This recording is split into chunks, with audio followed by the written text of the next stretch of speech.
Good day to you, one and all. It is I, Justin Hawkins, and this is Justin Hawkins Rides Again, my YouTube channel.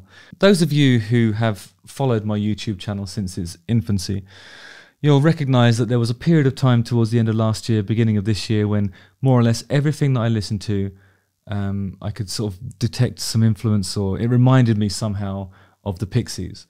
And today, it's come full circle because I'm going to be reacting to a new Pixies song. I mean, that's just really exciting. Pixies doing new music. Fantastic. We've got an album that comes out in September.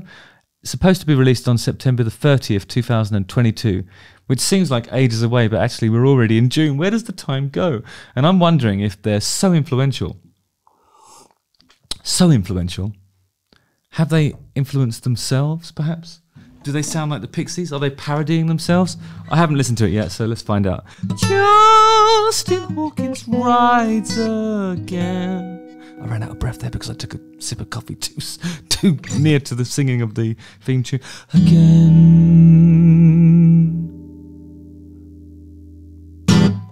I think the Pixies are a band that are impossible to dislike. It's impossible to see them release music and not get excited about it. So influential. They formed in 1986 in Boston, and then they disbanded acrimoniously in 1993. So all that work they did in those, 7 years, and it still informs so much of alternative rock. They reunited in 2004, and that's more or less by public demand, I think. People just wanted to hear it. People just wanted to see them and bask in their glory. I love this band so much. Anyway, they are associated with the 1990s alternative rock boom and draw on elements including punk rock and surf rock. What a great combination. The music is known for its dynamic, loud, quiet, loud shifts and song structures. That's more or less, you could say that about pretty much every 90s rock band since them, actually. Francis Black, presumably, is the Pixies' primary songwriter. His often surreal lyrics cover offbeat subjects, such as extraterrestrials, that's aliens in spaceships, or already among us. Incest, which the less said about that, the better, and biblical violence, which is frankly everywhere now. So they're ahead of their time, really. Their jarring pop sound influenced acts like Nirvana, Radiohead, The Smashing Pumpkins, and Weezer, and more or less everything that I listened to earlier on this year. Their popularity grew in the years after their breakup, leading to a 2004 reunion, sold-out world tours, and 4 further albums. So yeah, they're back, they're doing it. They've probably made more albums in the reunion than before. I mean, I know how that feels. So cool. Let's have a listen to There's a Moon On. You gotta believe in the power of They've obviously been working with a new producer. What the fuck is that shit?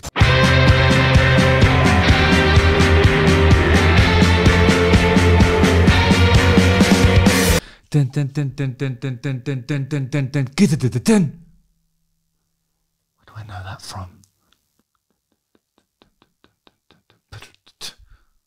I think there's an Aerosmith song that starts like that. Anyway, it's a classic build-up. Let's have a look at the key. I think it's in... It's around here somewhere. Yeah, something like that.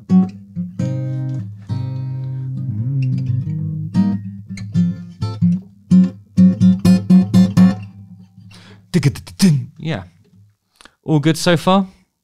What happens to the riff when it kicks off? Let's have a look.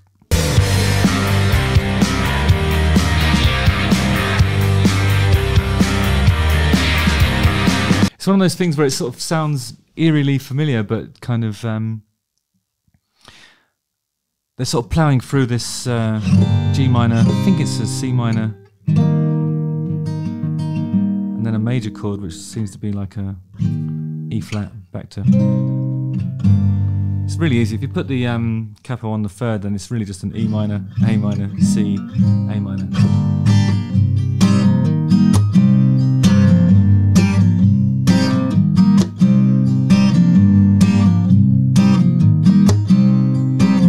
It's got that sort of, yeah, what I was just about to say, I think, was it's got this sort of familiarity to it, but can't quite place it. Day after day seems about the same old people playing same old game. got a bit of Ramonesiness to it, hasn't it? Like a na na na na.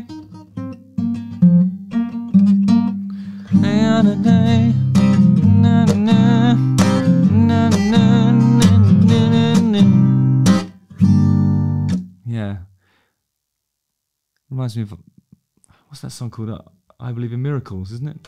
But some days are different when the moon shines bright. Some days are different when the moon shines bright. His voice is great. It's really doing what you want to hear Frank Black doing, actually. It's got that sort of nastiness to it. There's a storm in your brain on a full moon night. Yeah, there's a moon. I like that little breath in there. Full moon night. Yeah, there's As a portent to the chorus coming, a little breath.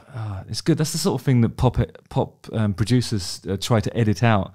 But it's there, warts and all, in a Pixies song. It's great to hear. Yeah, there's a moon on. And then the chords seem to stay the same, actually. night. Yeah, there's a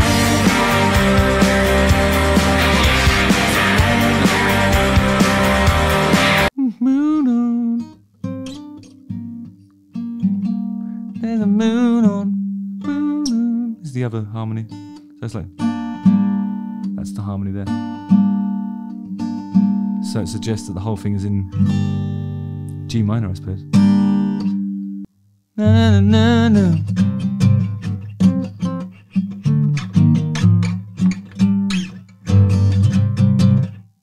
It's a little bit song 2, isn't it? I mean, I did a horrible version of it there. Na, na, na, na, na. Na, na, na, na. It's a bit song 2 Blur, a little bit Ramones. Head shake by a jumbo jet. Could argue that song 2 was influenced by the Pixies in the first place, so the circle of influences returned. It's lovely when that happens, isn't it? It's like a cultural exchange. don't like a steak with no pepper on it. He doesn't like a steak with no pepper on it. He just won't touch it. He's just going to leave it there, which is wasteful almost, but, you know, he's specified. I suppose you could always just put some pepper on it and then eat it.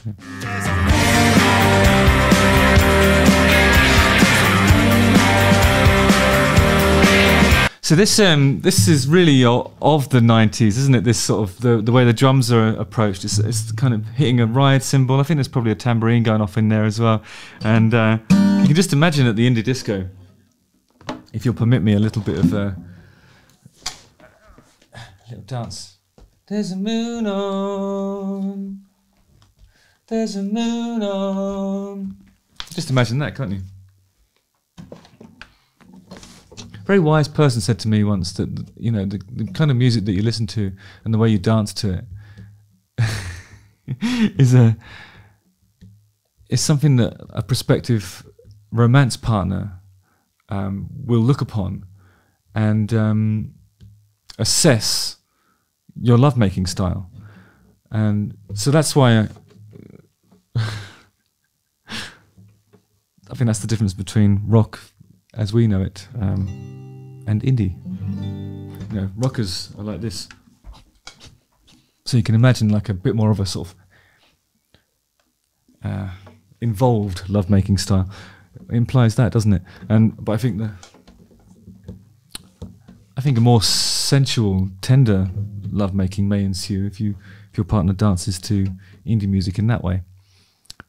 Just a theory, and not even my theory. I think that is one of the functions of dance, isn't it? To peacock and show a prospective paramour what they're in for, right? It's one of the functions, and also it's just a great way to stay in shape.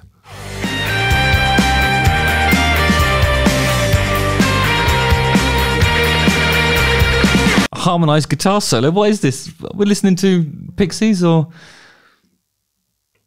Thin Lizzy? What is this?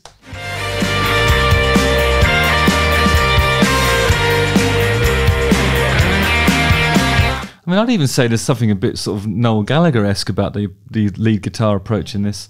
It's kind of like this is like Pixies sounding like they're taking influence from Oasis. Strange, isn't it? Upside down, it seems.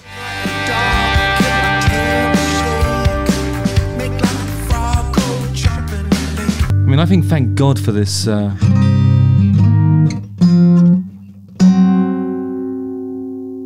little section here that they've put in a couple of places so far, because it breaks up the monotony of that.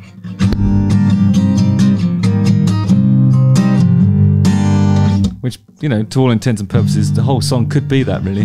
It's just nice that it breaks down a little bit and then gives him a chance to do his screechy bit. Like I'm gonna make love to you. Oh my God! And now it says, "Make like I'm gonna make love to you." So there you are. There you are. Maybe what I was saying earlier about lovemaking wasn't completely irrelevant. Maybe this is the Pixies being sexy. Could it be that?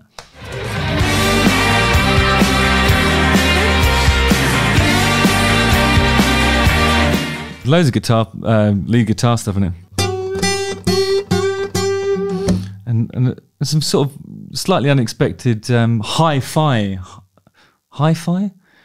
doesn't sound right. High fidelity production tricks. You know, there's that sort of thing that you get in that middle section of Life in the Fast Lane by the Eagles. Don't put that in. Message to producer, don't put that in because we'll get a copyright strike almost immediately. But it has that sort of thing. It's when the old way of doing it was they would record a mix and they would have it on the 2-inch tape and then play it back and then slow down one of the heads so that I don't know how they used to do it actually. It's probably just a pedally press nowadays.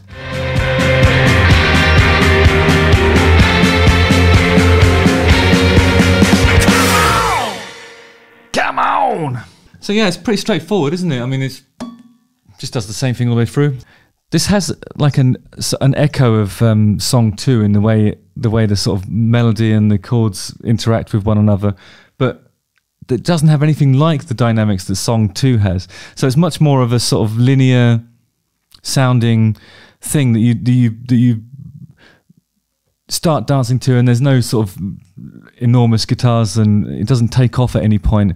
It's very much played at the same intensity apart from the drop verse, which is quite surprising really, but you'd imagine that this was going to really take off, but it came out of the gates pretty strong and then just became, I don't know, just something that just made me think about lovemaking, and then they mentioned lovemaking later. So I do think it's basically like something that you might put in a playlist that's designed to sort of soundtrack a certain type of romantic evening of intimacy. And this will be like the sort of mid-paced, perfunctory lovemaking section of your repertoire, I would assume.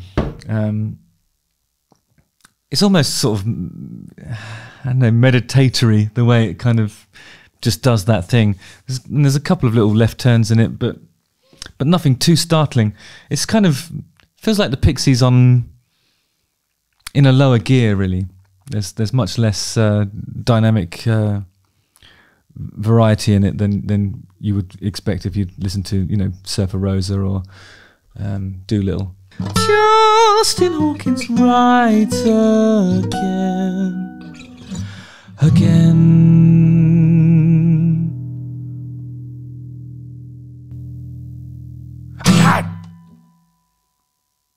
Don't forget to like, subscribe, hit the bell for notifications, and watch one of these 2 videos. Pixies are back again. Well, they've been back for a while, but they're still back. Nice one.